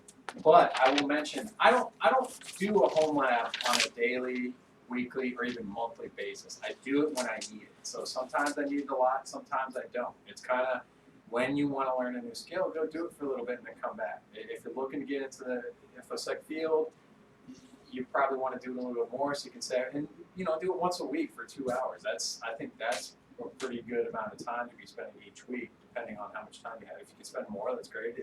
If you only spend 30 minutes a week, that's fine too. There's no defined time that really you get the most out of it. So I think that's important to think about. But yeah, the main point I had in the aha moment was this can be used sporadically. I don't need this. I don't have it all the time. I do it when I need it. Well, and you can take a day off from work to stay at home and study. Like You can. I mean, I'm just saying, there's more uses for annual leave. If you can work it out with your boss, yes, you can stay at home. Not gonna suggest people calling sick to work on the homeland. Wow. Took a Friday off. That's Build the labs. I'm gonna lay in bed watch Netflix and call it in. So. you do that. So other areas, and this we're kind of blurring the lines of home lab, but con CTFs are a great place. And conference CTFs are always they're always looking for new people. So besides Augusta, you didn't even need your own equipment. They would supply the equipment for you. You could take it, and then you could just go mess around with it. I think a lot of them had like Phone Hub loaded on it, so you weren't even connected to a network with a bunch of other people. Or if you're scared about connecting to a bunch of people playing hacking games competitively, that's not necessarily an issue. And a lot of this stuff is offline too. So con CTFs are great.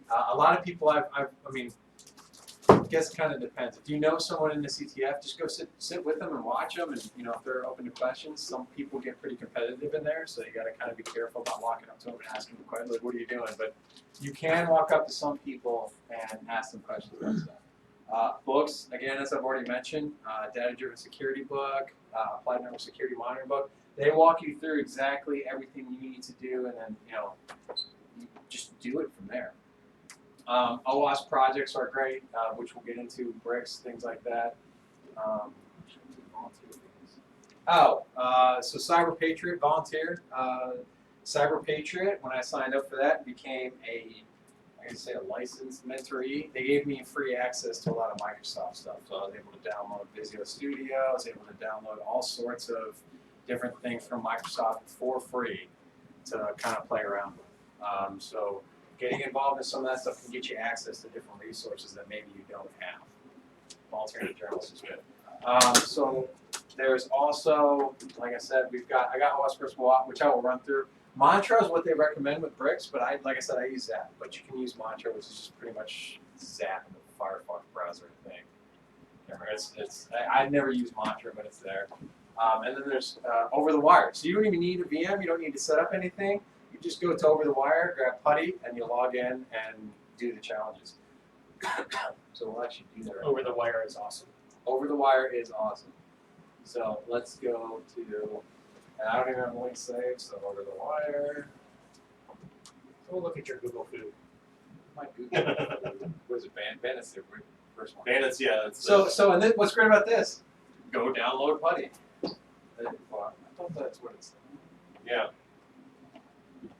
So Putty, I'm not going to show you how to download Putty. Because Putty's. If you are unable to download programs, we are in the wrong class. Yeah. So maybe I'll read That's that. for the whole watch. So download Putty. You don't need Putty. You just Download need Putty. RDP. You just need what? Or water. He just needs RDP. Now I'm really good at it. His Mac is twitching. Okay, so yeah, Burp Suite is out. Another old chub. Oh no, Okay, just now. Was that complaining? I don't know. Not complaining. Serve your purpose. No, too late. I was going to say, too late, it's open now. You see how picky I am. I know.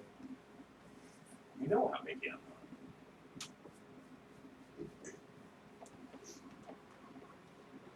So Over the Wire is just a learning tool or something? It's not a hacking tool per se. It's a series of free challenges, kind of training tools. If you start with Bandit, it's really basic level stuff, but it's going to walk you through using a Linux command line to teach you things about the operating system as you go through getting passwords for the next level. So every time you complete a challenge, you get the password to go into the next level. Oh, right. And you'll do that over and over and over Yeah, again. a lot of their other ones are, they're a lot of programming based, so they're finding maybe vulnerabilities in the way code's written, and then you go in and you try and fix it, and then you'll actually be able to go in and make corrections and modifications. And once you make that modification, it'll unlock the next level, and you can log into the next machine. Yeah. So Bandit, like you said, it is right here, and this is what we're gonna do. Is what the game using SSH host, which you need to be is Bandit. So we're gonna put Bandit. Bandit.labs.overthewire.org. Okay. You got it. And the username is Bandit0. Password is Bandit0.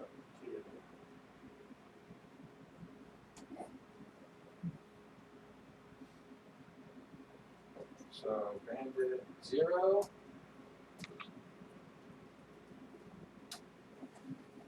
And you're there.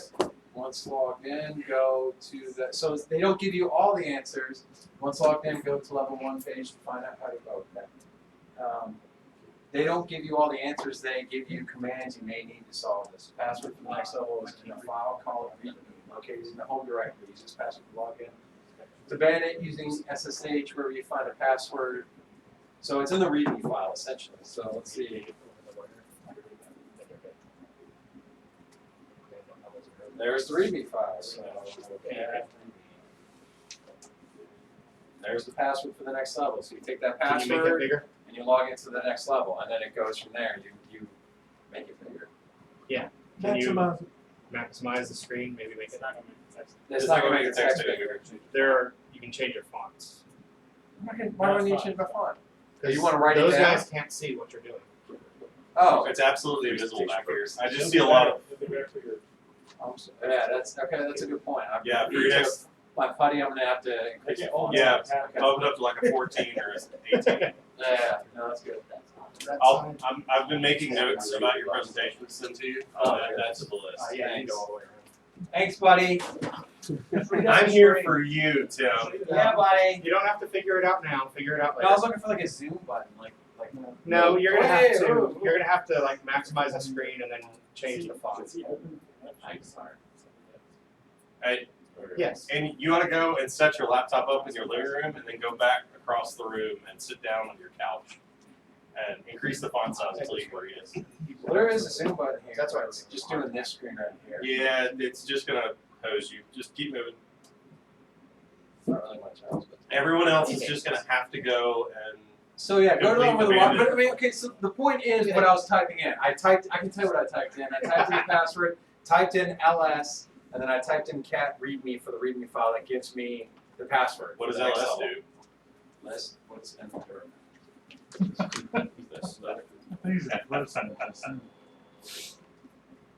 Trolling the Tim. Yeah, no. I get so few opportunities. I have to take them all.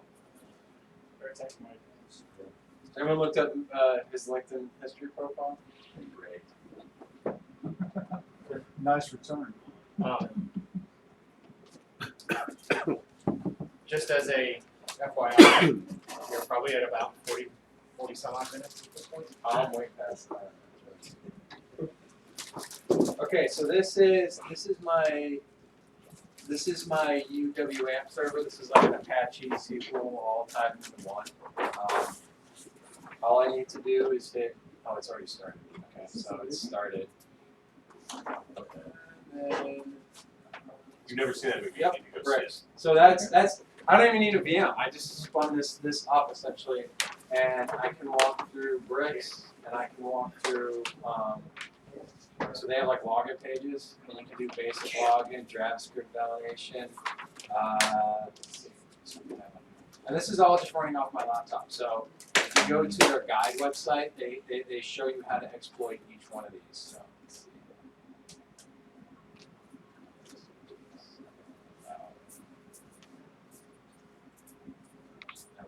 No. I don't want to pull up Zap because if I run Zap, it's going to pick up all the Google traffic on here, and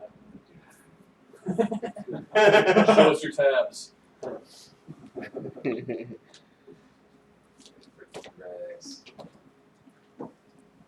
All right.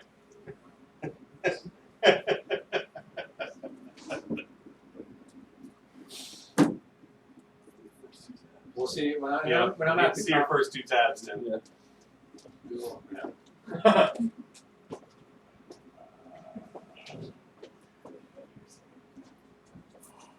I'm sorry, that story may not be that interesting, but it's still hilarious.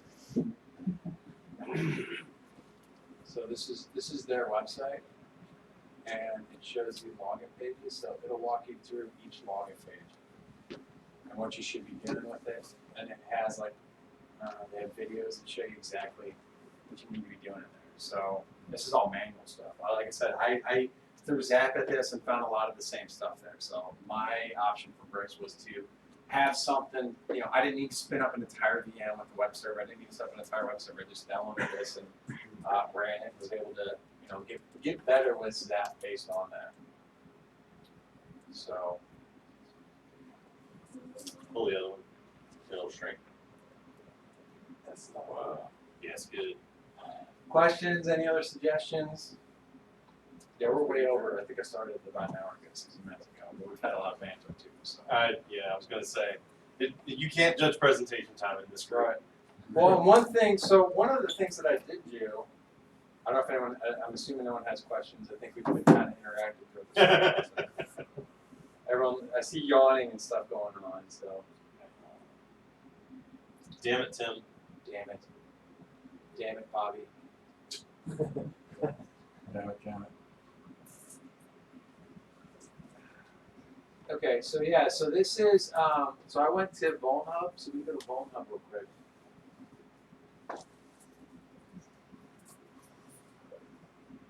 So Vuln Hub has a bunch of different, and they have, Vuln Hub again has guides for how to like exploit all the vulnerabilities and stuff. You just go in here and you download it. I downloaded Seattle, it took about 30 minutes to download the full thing. I was doing a bunch of other stuff too, so I mean,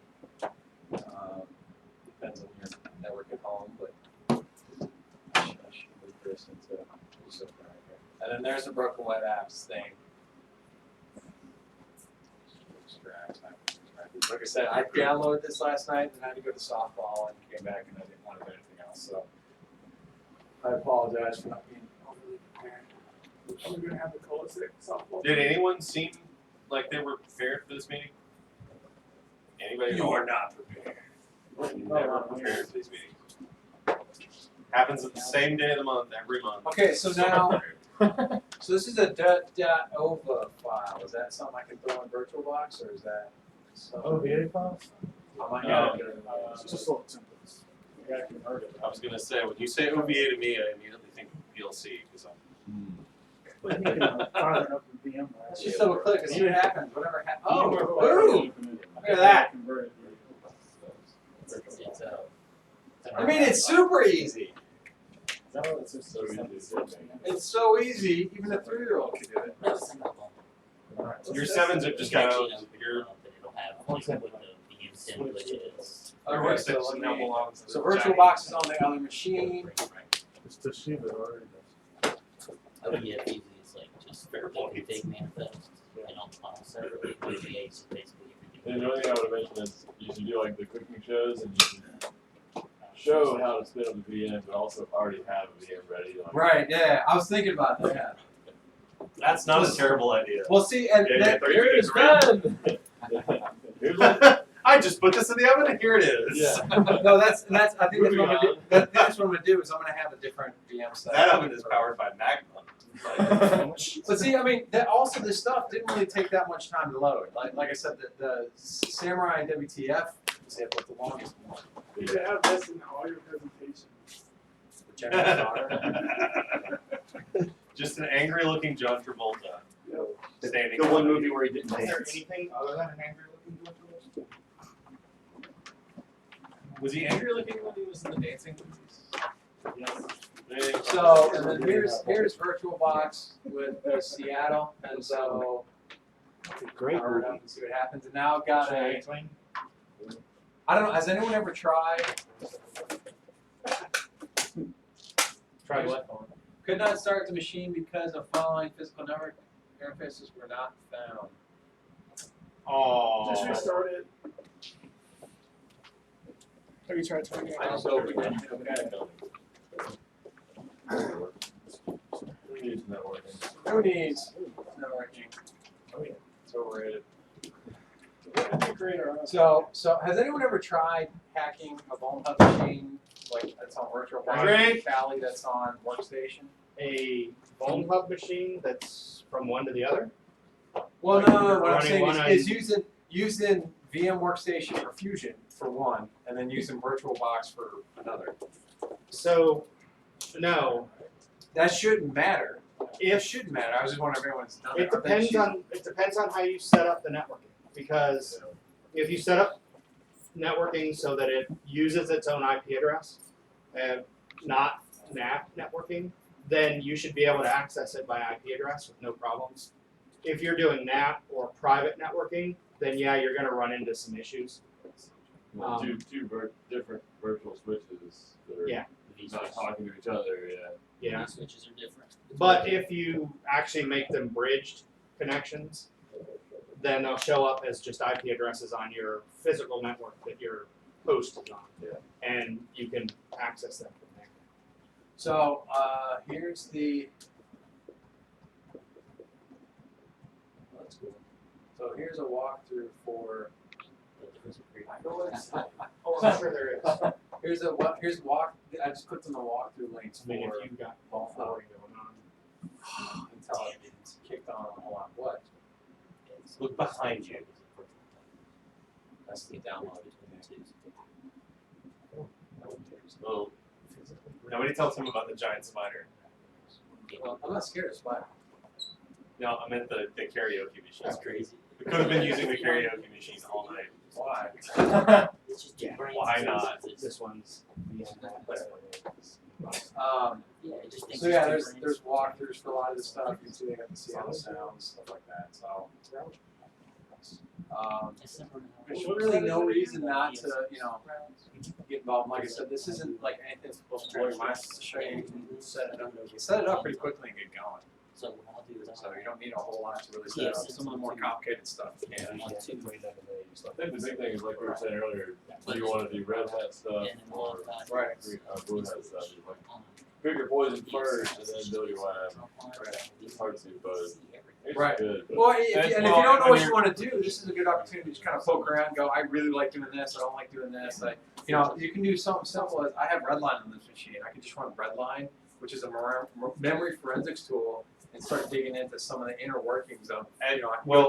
I can go visit this website and see what's all going on behind the scenes. And as just a demo, you can spin up a VM, go on download.com and click on the first download button you see. That takes you to whatever fucking download. Yeah, and then run Redline on your machine and see what it did. or have Security Onion while you're doing that, monitoring the traffic.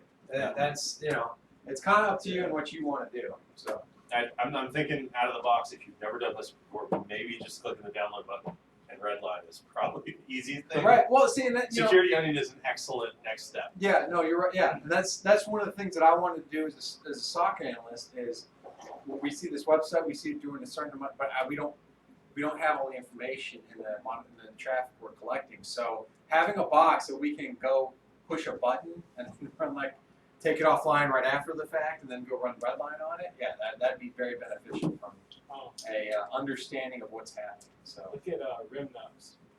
Yeah. Remnants. Yeah, What is Remnants? it's Custom built based on a bunch malware of reverse Linux engineering. websites for malware analysis. You can actually integrate it with SIFT and have two in the same. So SIFT is a good one. It supports malware analysis through Docker. Yeah, SIFT. And if you've never played with Sift, yes, go play with Sift. If you want to get into forensics, that's fair point. that's. It's still got a whole lot of tools baked in. So, and this applies to other stuff too, not just security. I've downloaded Ubuntu, which is an educational Ubuntu VM that I let my daughter play like educational type of games. So there are other benefits other than just security to doing some of this stuff. You do a lot with the Pi. Huh? Raspberry Pi. I wondered when the Raspberry Pi would rear its ugly head. So so Sans had something where you can contribute to their honeypot network, and all you need is a Raspberry Pi to set it up. It's Yeah. called D-Shield. Yeah, I think so. Yep. And it is they Do have you a need flyer. hardware for that? You just need Well, a Raspberry Pi. you Or don't- just need the Pi. There was one that you just need the Pi on. Oh, Shields. I'm sorry, Shields or Arduino. Sorry. No, it's called D-Shield, and it's basically you forward logs to them of a certain security level, and then it shows up on their honeypot. Yeah, no. Whenever someone says Shield in the context of a Raspberry Pi or Arduino, I immediately think of the shield that pops on the top of there. Yeah, it's part of that D-Shield. Yeah. We used to have small electronics segue. So the whole point of this talk was just anyone that was kind of iffy on starting a home line. This should show you that it's not hard. You may have already been doing it in the first place. You may have played. You don't need a VM, even a VM to do any of this stuff. It's much more fun just to bear back the internet. Go do it. You're just doing your own work. Yeah. Over the wire is a really good, and over the wire, you just you click click all that that download browsing button. Click on everything you find. Yeah. blocker. yeah. So over the wire is a pretty good Spider one. by Yeah, hand. somebody's laptop. Yeah. One of these meetings. Actually, Jeff did that to Tim's laptop because Tim told him to. I did not. You did, in fact. Yeah, Just, then we had just click click on it. next. Then we had a. Well, I was trusting Virginia Tech's website and the fact that they were. It was a third-party plugin. I didn't know that. Questioned. I was like, Tim, do you No want me trust. to? No, just click yes to all. Via the Virginia Tech website. Never trust. It was ever. Google Earth. Trust nothing. Distrust, but verify. So over the wire has like 27 levels, and then that's just. Well, and they have like yeah. a dozen. Yeah. War Well, games out there. oh, right, and that's just one of the games. If you're uncomfortable in the Linux command line universe, Bandit is delicious for like beating that out of you and making you comfortable with it. And they have hints. I don't have So, anything else. Unless someone You're all else- wrapped up? All right. So I realized that because we're on new slides and all of the visual cues that we had to do things like run through everybody's name weren't there. Not your fault. Just saying. We need to add that to the slides. I don't know why you guys rebuilt Make the a wheel. note. Shh. I like most of his slides. They're gorgeous. Except for No, the they one that are got really gorgeous. dark I'm really just fast. saying. I had the format down. We need to work on the gradient thing. I like that. Anyway, so ordinarily we run through everybody's name at the beginning of the meeting. Totally forgot to do that. Oh, now you can do it. Make everyone do it. Yes. Yes, sure. Why not? We have so- a number of new folks. Yep. And I think it's a good thing to do. First name, last name, and red team, blue team, purple team, indifferent. So I'm Adam Twitty, and I am blue team all the way, forever. Go. Trey Thunberg, purple. Do you even know what I mean when I'm saying red team, blue team? No, Okay. What's Purple purple? Doesn't give a damn. I'm going to stab you if you have your back turned. All right. Drew Barner, red team, and I do it for the Army. Nice. Very nice. Baby girl, blue team. John Gilio, probably undecided. Undecided. I Spend like most that. of my time with blue team. Kelly Rita, the only reason I get red team is so I can learn blue team better. In the back, Robert Preston, a little bit of both. here in the middle of the the lock picking table. Oh yeah. It isn't a lock picking table. So Floyd, white team. Yeah. Okay. I'm just out here right now. All right. I'm gonna put you in the undecided category. Corey Grant, baby blue team. Baby blue team. Baby blue. Baby blue. All right. Starting out. Bacon That's blue. even better. Bacon team. That's delicious. Everybody That's says bacon. raw bacon. That's awesome. James Spencer, worked for a bank here in Columbia, and I do a lot of blue team at the little pepper bread. That's the way it should be done. Joe Dunn and undecided little both. Good man. Tracy, blue team. Blue team. Sonny Brunson, purple. Purple. All right. And Jeff Lang, and I'm mostly blue team. So the entire room is like. It's not the entire room. There's like 3 or 4 of you reds, and then the rest of us are all blue or purple. Well, honestly, yeah. I mean, a lot of us, I think, are Probably where you coming from a start. sysadmin If side you of get things, paid or- for it, I guess you're in blue team. It's easier. It's I easier. get paid for rent. There are If you like get paid on you your and I need to system, talk because I would imagine it's easier to get paid for blue team than it is for red team. But I don't know. Yeah, red team's a lot more competitive right now. Red team is in my lab, blue team is what I get paid. Red team. And that probably sums that up. If anybody is not on the mailing list, we have a ColaSec mailing list. We don't send out a lot of stuff, mostly announcements. Yeah, we're not gonna What's blow up coming your next? inbox and be the most popular thing in your inbox. But Every now and then we send things that we see at work that are like, oh crap, you need to reboot your Windows servers because that was bad. yeah, Oh crap, you servers. Windows 2000 has another motor. like, hey guys, by the way, your semantic antivirus is actively owning your systems. You should go fix that. And then shell shock happened, and we said the same for all your Linux. But if you're not on the list, and you'd like to be, Screw your Linux uptime. please, right, we've got a piece of paper, pencil here. Please, we would, again, Give we're us not your going to email sell you address. We anything. will spam. We would just like to be able to reach out and let you know about our next meetings. So going back to the red team, blue team idea, something I've been working on in the background is kind of expanding on Tim's idea of a home lab and maybe coming up with an idea of spinning up a CitySec lab. So I've reached out to a couple of my contacts that I used to work with, seeing if anybody has any old server hardware. We don't need much, just something to put a bunch of RAM in, and do the home lab on the CitySec scale, have a blue team, have a red team, blue team defends, red team attacks, and then we come together as a purple team to figure out how do we fix it and what we've learned. So kind of working on the background. Hardware is an issue right now. Somewhere to host it is an issue, and who's going to provide the connections. And we're exploring. So one other thing we forgot to cover at the beginning of the meeting is that we've, in addition to the green wristbands for the drinking, we have decided to move away from not ever having sponsors. When there were 10 or 15 of us in a meeting, it was much easier to run everything out of pocket and by just everybody contribute something. We broke the 20 threshold 2 meetings in a row. We dipped just below it this meeting.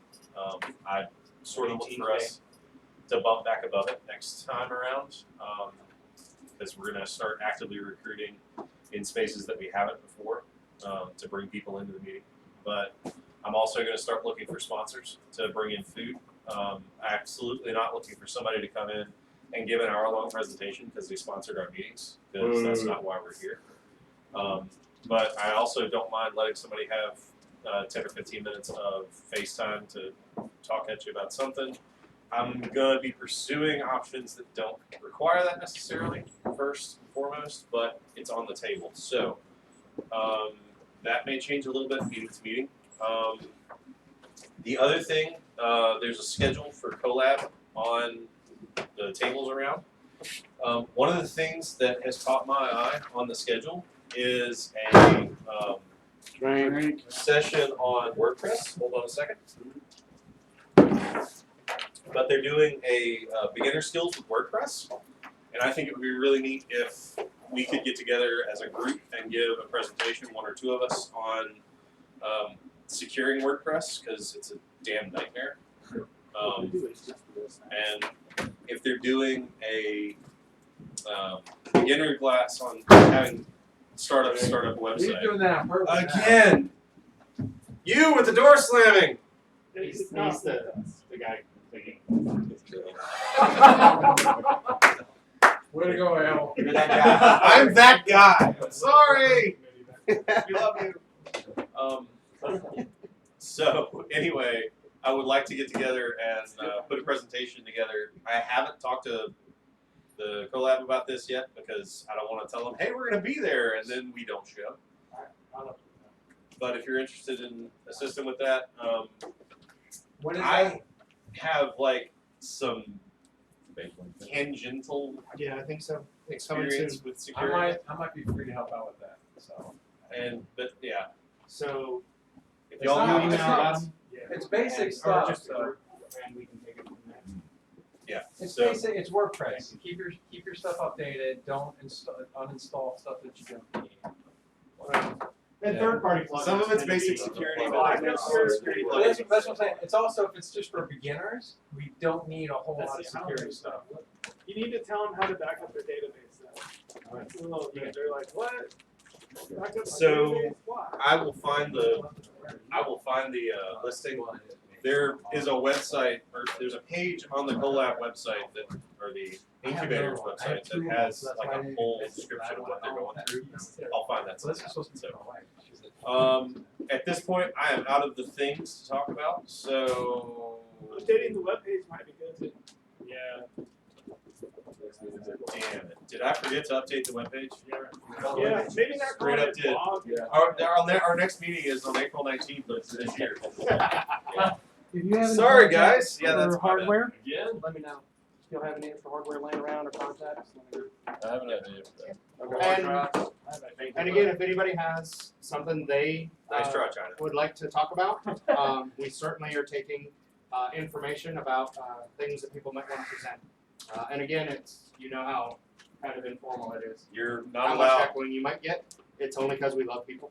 And it, But please. It's all in love. and it doesn't have to be 45 minutes. It can be 10, 15 minutes. Anything that you're interested in. So, for One of those- these days, Kale's gonna do Google dorking. those One of these days I will. liar. So the normal format for our meetings at this point is to consume whatever else you want to consume from here, and then we clean up and go to another bar. Do we have a bar?